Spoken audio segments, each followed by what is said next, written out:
mag-sweldo, pwede ko pa kaming mapalaya. So, ganun po pala yung pakaramdam ng isang taong ikaw ay hatulan ng mga tayo. Pero si Pablo, hindi po siya nakaramdam ng konting takot. Si Emperor Nero, siya po yung namumuno ng panahon po yung sa Roma. And bigyan na po siya ng verdict na atula sa pamamagitan ng pagpugot sa kanyang ulo. Alam na po niya sa habang panahon, Apostol Pablo, siya po yung mamamatay na. Pero again, natakwan po niya yung security and strength sa salita ng Diyos. Wala po siyang ibang kasama sa kulungan maliban sa isang lupa. Ang kanya pong mga bitbit, parchment, scroll, Old Testament scripture, and manuscript. In short, Word of God.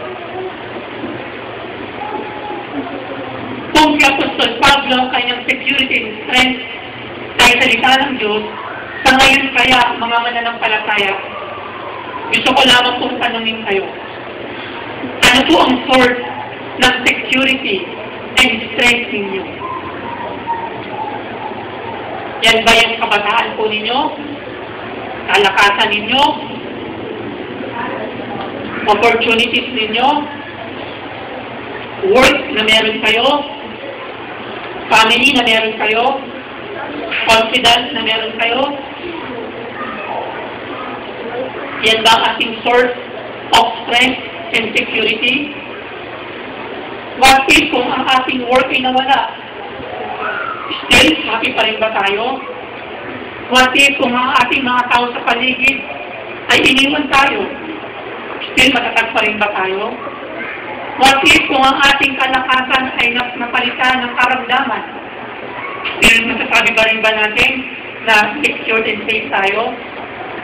Or sasabihin natin, ang lahat ng bagay na ito ay wala palang kabuluhan kung walang kalakasan na gagaling sa kanyang salita.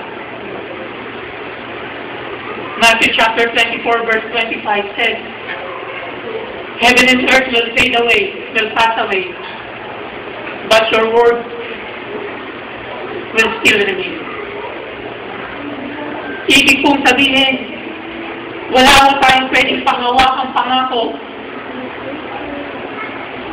na ang mga bagay na ating kung pinaniniwalaan ay nilipas. Subalit kailanman ang salita ng Diyos ay hindi magmamalas. Psalms chapter 119. Verse 105. Kanina po pala is verse 11. Ito pong chapter na ito, this is the longest chapter sa book ng Bible, starting from the Old Testament. Ang ganda po ng sinabi ng isang psalmist dito, sabi po niya doon, your word is a lamp unto my feet and a light to my path. Ibig sabihin, bakit maraming mga Kristiyano ang naliligaw pa rin ng landas? Simply because hindi nila nalalakaran ng salita ng Diyos. Maliwanag naman po yung pangako ng Lord.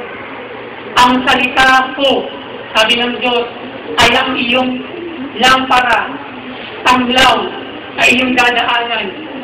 Even though ang mga Kristiyano dadaan sa mga masalimuot na pamumuhay, dadaan yan sa mga major obstacles, pero sabi ng Lord, ang salita ng Diyos, ang magiging lampara mo, ang magiging ilaw mo. At hindi lang yun.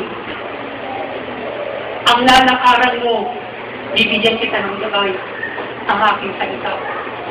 Kaya ang tanong, bakit maraming Kristiyano? Bakit maraming mga mananampalataya nagbabackslide? Maraming mga Kristiyano o nagiging lukewarm sa pananampalataya o dumating sa punto na kakaroon sila ng apostasy simply because ang salita ng Diyos ay hindi nalalakaran ng mga.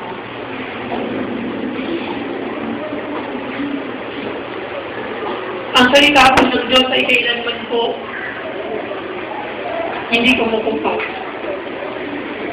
Kung meron po tayong pangahawakan sa ating buhay, para po tayong maging secure sa future at manatiling malakas, Yun lang naman po na kailangan. Salita ng Diyos. But sad to say, hindi lahat ng mananampalataya ay kayang magbabad sa presensya ng Panginoon sa pamamagitan ng pagbabasa at pag-aaral ng kanyang salita. Dahil napakahirap po atang magbabad sa salita ng Diyos. Kung ang salita ng Diyos ay hindi nagiging kasiyahan sa isang nagbabasa at nag-aaral. Nagiging major obstacle sa kanyang Bible. At again, the Apostle Paul, ito po yung kanya naging security and strength sa buhay. His parchment, his manuscript, his literature, lahat po yun ay naging kalakasan po niya. Simply because nag-delight siya, naging delighted siya sa Word of God. At inari niya, inangkin niya, nilakaran niya, pinangatawanan niya ang salita ng Diyos na maging panglaw na kanyang buhay. And finally, the Scripture as a measuring tool for effective ministry. Si Pablo po naging qualified po siya sa effective ministry, hindi dahil meron siyang position. Siya naman po yung Pharisee nung time na yun, pero hindi mo siya binigyan ng authority ng Panginoon para mangaral ng salita ng Diyos. Siya lamang po ay binigyan ng karapatan ng Lord at maging qualified at na-qualified para maging apostol nung siya po ay namuhay sa salita ng Diyos. Sa pagkakataon po ito, nais kong sabihin ng Lord po sa atin, na tayo po ay mga naglilingkod sa Lord, ano man po ang ating pong ministeryong ginagampanan. Whether appointed tayo, elected, or maybe sa sarili po nating pagkaunawa, tayo po naglilingkod sa loob ng tahanan, pinaglilingkuran natin ng ating pamilya, sa loob ng church, either we are appointed, ordained, or elected. Well, ang tanong doon, paano tayo nakakasigurado na ang ministeryong pinasaloob sa atin magiging epektibo? Again, ang punot dulo, ang bagat salita ng Diyos. Ang isang naglilingkod na hindi man lamang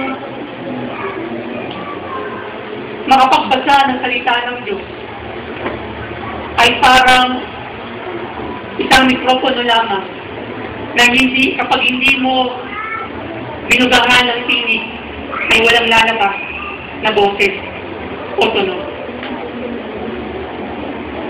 Ibig kong sabihin, ang isang mangangaral, ang isang naglilingkod ay naging epektibo lamang kung siya, ako at tayo ay nagbababad sa kanyang salita. Ganun po kung gustong i-quote sa inyo, galing po ito kay Dietrich Bonhoeffer sa isang book po niya, Why Do I Meditate? Nahati po sa dalawang part yung kanya pong book. First is because I am a Christian, and the latter part because I am a preacher of the word. At itututo po ito simply because we are talking about the effectivity or effectiveness of the ministry. Gusto ko i-quote yung because I am a preacher of the Word of God.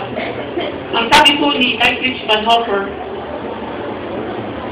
I cannot expand the scripture for others if I do not continue to meditate upon it in prayers. If the Word has become empty for me in my daily administration, if I no longer experience it, that proves I have not let the Word speak personally to me for a long time. I will offend against my calling if I do not seek each day in prayer the word that my Lord wants to say to me. For and on that day. Ibig kong sabihin, sa mga naglilingkod na kanya pong witness, kanyang wisdom, knowledge, understanding. Although maglilingkod siya, although gagawa siya ng service, pero pagdating sa dulo, ang sasabihin pa rin ng Lord, still wala yung anointing. Wala yung authority to change people. Wala yung authority to tremble a wooden heart.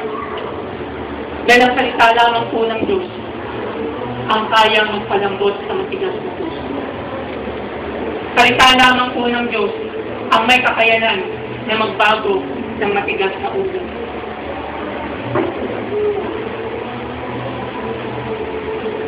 And I also quote, spending time in the Word deepens our knowledge even without realizing it.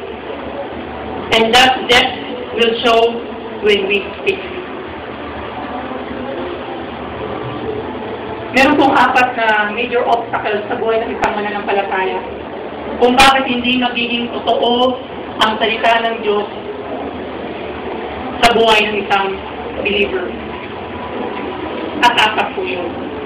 Nandyan po yung doubt, nandyan yung worries in life, nandyan din po yung sin, at nandyan din po yung fears, mga takot po natin. Kapag ang 4 na bagay na ito ay nananatili pa rin sa puso ng isang tao, hindi po natin makukuha yung pangako ng Diyos.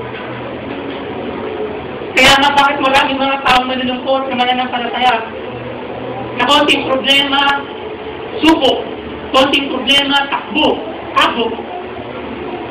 Meron naman sinasabi ang Bible, Matthew chapter 11, verse 28. Ang lahat ng mga nakapagayon, lumapit lang kay Kristo at kayo'y aking susumpo.